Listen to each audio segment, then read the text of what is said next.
Salaamullaahi calaykum waraxmatullaahi wabarakaatuh. Waa walaalkeen Cabdicasiis oo idin leh nabadgelyo korkiina Allah ha yeelo. Walaal, marka hore waxaan kaa codsanayaa inaad subscribe ii saarto channelkayga, sidoo kale ha ilaawin in aad gambaleelka riixdo si ay kuu soo gaaraan wax walba oo aan aniga soo geliyo. Maanta xadiid yar ayaan idinkugu talagalay oo aan isleeyahay walaalahaaga wuu anfacayaa.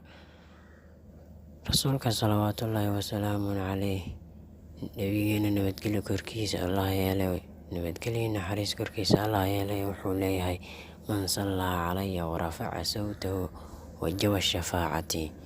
Qofkii igu salliya asagoo codkiisa kor yeelaya waxa uu waajibtay aniga shafaacadeyda.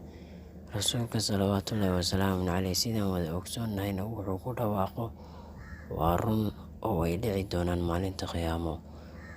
Si ay kugu waajibto shafaacada nebiga, marka waa in aan ku dadaalnaa salliga nebiga jahran wa sirran.